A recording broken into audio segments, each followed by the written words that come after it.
आज के इस वीडियो में हम परमाणु कक्षकों में इलेक्ट्रॉनों का भराव कैसे होता है इस पर अध्ययन करेंगे। परमाणु कक्षकों में इलेक्ट्रॉनों का भराव प्रमुख 3 नियमों के द्वारा होता है और ये जो प्रमुख 3 नियम हैं, प्रथम अफबाउ का नियम, अफबाउस प्रिंसिपल,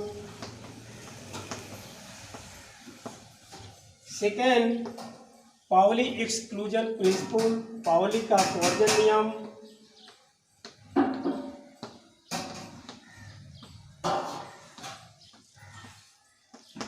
एक्सक्लूजन प्रिंसिपल और थर्ड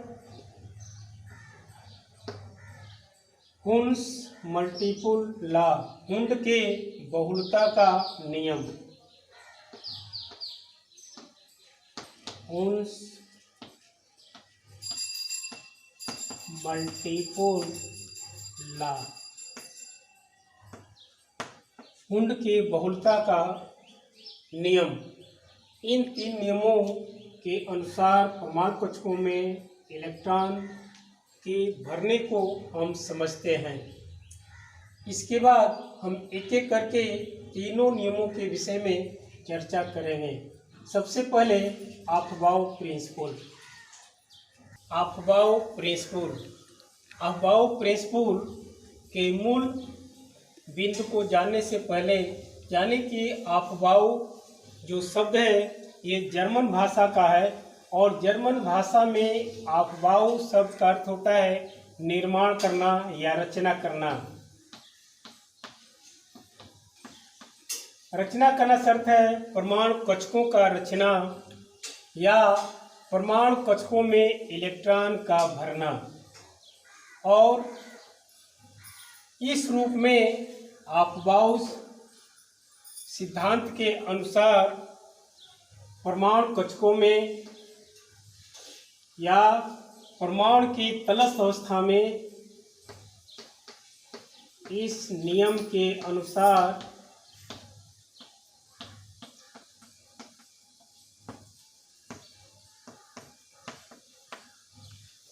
परमाणु के तलस्थ यानी ग्राउंड स्टेट में तलस्थ अवस्था में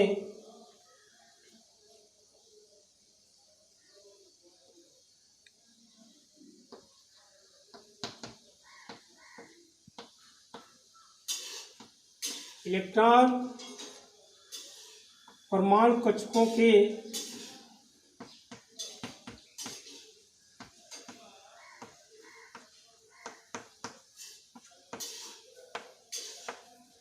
बढ़ते ऊर्जा क्रम के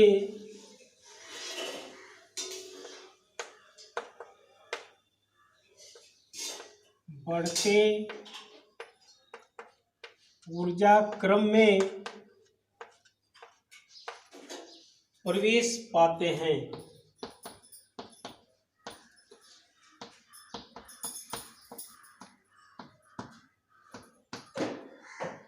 दूसरे शब्दों में इस नियम के अनुसार परमाणु कक्षकों में इलेक्ट्रॉन भरते समय पहले कम ऊर्जा का कक्षक भर जाते हैं, उसके बाद उच्च ऊर्जा के कक्षकों में इलेक्ट्रॉन भरते हैं।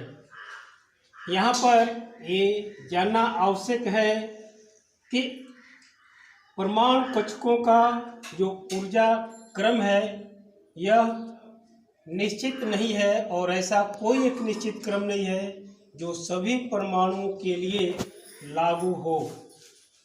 वैसे ZEF के अनुसार यानी प्रभावी न्यूक्लियर आवेश के अनुसार जैसे जैसे परमाणु कक्षकों में इलेक्ट्रॉन भरते जाते हैं समान उपकोष की ऊर्जाएं कम होती जाती हैं। जैसे जैसे उपकोषों में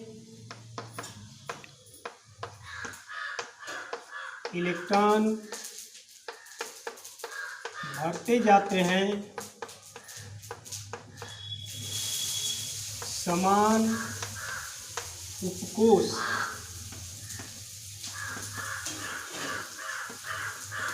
की ऊर्जा कम होती जाती है।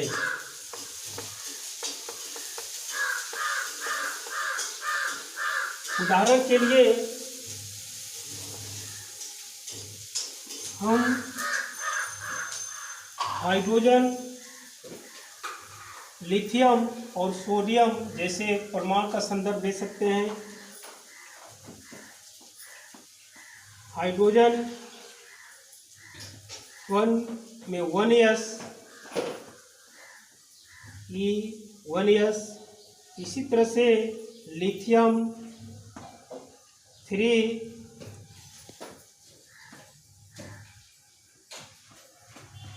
E 1s1 और 2 ES2 2s1।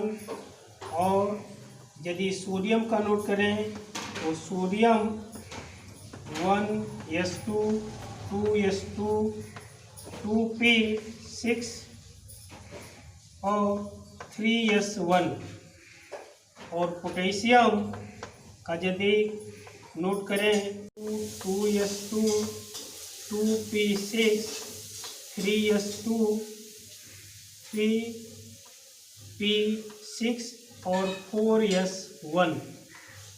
अंतिम विन्यास समान है।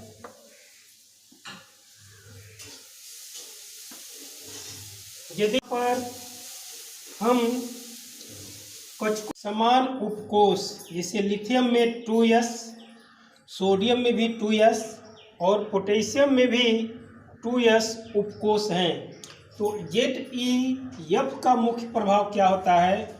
इसमें समान उपकोष की ऊर्जा ZeF यानी न्यूक्लियर चार्ज बढ़ने के साथ कम होती जाती है। तो इसमें 2s यानी लिथियम 2s और सोडियम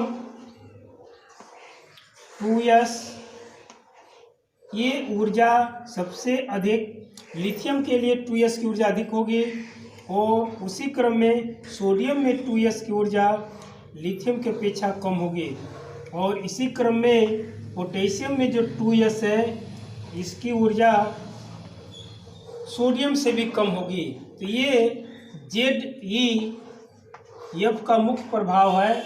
और इस तरह से परमाणु कक्षकों की जो या उपकक्षकों की जो ऊर्जा है यह बहु इलेक्ट्रॉनिक परमाणु में प्रत्येक परमाणु के लिए अलग अलग हो सकता है। और दूसरे शब्दों में कहें तो ऐसा कोई एक नियम या एक परमाणु कक्षकों का क्रम सुनिश्चित नहीं है जो सभी परमाणुओं के इलेक्ट्रॉनिक विन्यास को दर्शाता हो।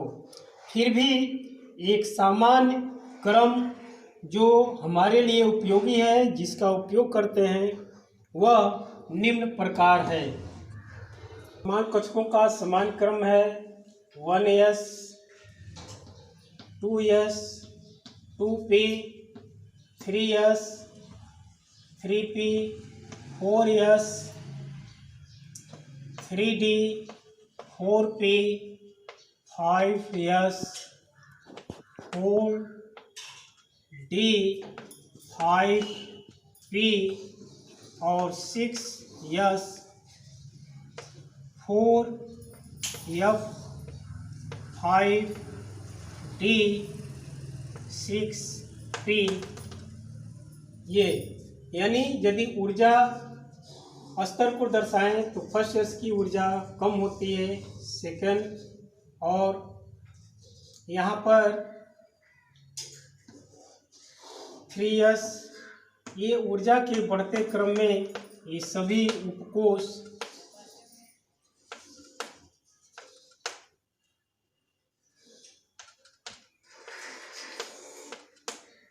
दिए गए हैं। और इसी क्रम का हम तत्वों के परमाणुओं का इलेक्ट्रॉनिक विन्यास बनाने में या परमाणु कक्षकों में इलेक्ट्रॉनों को भरने में उपयोग में लाते हैं। यदि इस क्रम को हम ग्राफ के रूप में या चित्रित करें तो निम्न क्रम या निम्न रूप में प्रदर्शित होता है। जैसे फर्स्ट एस और फर्स्ट एस में केवल यानी प्रथम कोश में एक ही उपकोष होता है,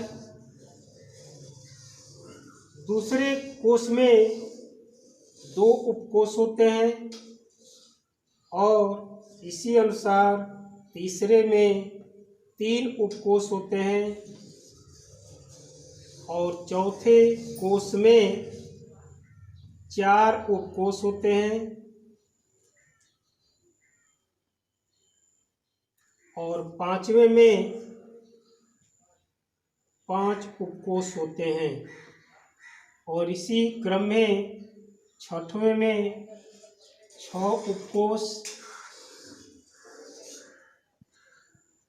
और इस रूप में हम चित्रित कर सकते हैं। यदि तो फर्स्ट एस इसको यदि हम प्रथम एस करें तो यहाँ 2s 2p 3s 3p 4s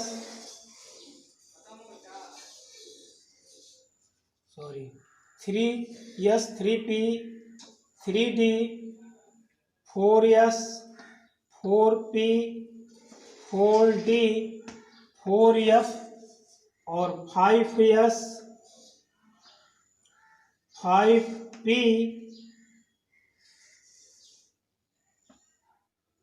5d 5f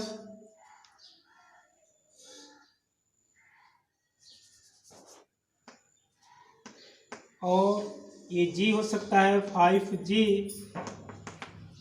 और इसी अनुसार 6S 6P 6D और 6F 6GH और 7S। इस क्रम में यदि हम दर्शाएं तो प्रथम उपकोष यानी इस रूप में इलेक्ट्रॉन पहले आएगा और पुनः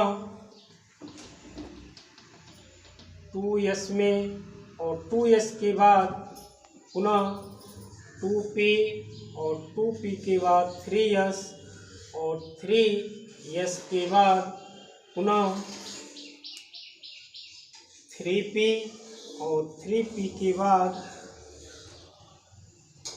4s 3p के बाद 4s और 4s के बाद तब 3d और 3d के बाद 4p 5s और 5s के बाद 4d और 4d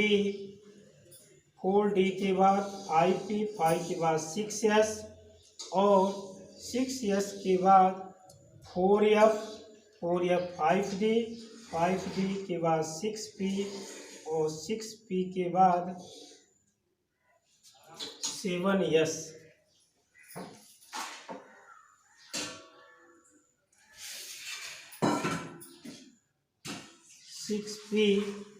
और इसके बाद 7s। तो ये परमाणु कक्षकों के भरने का ऑफ-बाउ नियम के अनुसार सही क्रम में यदि किसी भी परमाणु का इलेक्ट्रॉनिक विन्यास लिखना है तो आप सभी को ये जो सामान्य ऊर्जा का बढ़ता क्रम है इसको याद रखना होगा और इसे याद रखने के द्वारा ही हम किसी भी परमाणु का इलेक्ट्रॉनिक विन्यास नोट कर सकते हैं या परमाणु कक्षकों में इलेक्ट्रॉन किस क्रम में भरेंगे उसको दर्शा सकते हैं। उदाहरण के लिए यदि हम 2 तत्वों का उदाहरण लेते हैं, सोडियम और chlorine. Chlorine 17 sodium 11 atomic number, और जितना एटॉमिक नंबर होता है वही बाहरी कोश में इलेक्ट्रॉन होते हैं। इसे सोडियम के लिए 1s। पहले उपकोष यानी ऊर्जा का जो बढ़ता क्रम है इसे हम नोट कर लेते हैं। उसके बाद हम जानते हैं कि s में अधिकतम 2 इलेक्ट्रॉन हो सकता है, इसलिए इलेक्ट्रॉन की संख्या जोड़ते हुए हम लिख लेते हैं। तो 1s, 2s, 2p, 3s, 3p, चूँकि 11 ही इलेक्ट्रॉन हो गए इसलिए 2, 1s2, 2s2, और p में अधिकतम 6 हो सकते हैं इसलिए 2, 2, 4 और 6, 10, और एक और होना चाहिए यानी 3s1। तो अंतिम विन्यास 3s1 होगा। इसी प्रकार क्लोरीन का जब नोट करना है तो सबसे पहले अफबाउ नियम के अनुसार 1s, 2s, 2p, 3s, 3p, 4s, 3d, इस क्रम में सबसे पहले अब इलेक्ट्रॉनों को जोड़ते जाइए और अधिकतम इलेक्ट्रॉन संख्या के अनुसार हम इसे पूर्ण करते जाएंगे। यस अधिकतम 2 तो 1s2, 2s2, 2p6 अधिकतम 6 हो सकते हैं, और 3s2 अब देखिए 2, 2, 4, 6, 10, 2, 12, ये 17 है, यानी ये भी 5 इलेक्ट्रॉन हो सकते हैं और अधिकतम 6 इसमें आ सकता है, इसलिए जो 5 इलेक्ट्रॉन यहाँ पर नोट कर देंगे। इस प्रकार क्लोरीन का इलेक्ट्रॉनिक विन्यास में अंतिम p उपकोष में 5 इलेक्ट्रॉन और अंतिम कोष में 3s2 और 3p यानी 5, 2, 7 इलेक्ट्रॉन होंगे। और इस तरह से प्रथम कोष में 2, दूसरे कोष में 6, 2, 8 और तीसरे में 5, 2, 7। और यहाँ पर देखें तो प्रथम में 2, दूसरे में 8 और तीसरे में 1। तो इस तरह से हम तत्वों के इलेक्ट्रॉनिक विन्यास नोट करते हैं। आप निम्न तत्वों के इलेक्ट्रॉनिक विन्यास लिखने का अभ्यास करेंगे। कैल्शियम 20, आर्गन 18, मैग्नीशियम नहीं Mn मैग्नीज 25।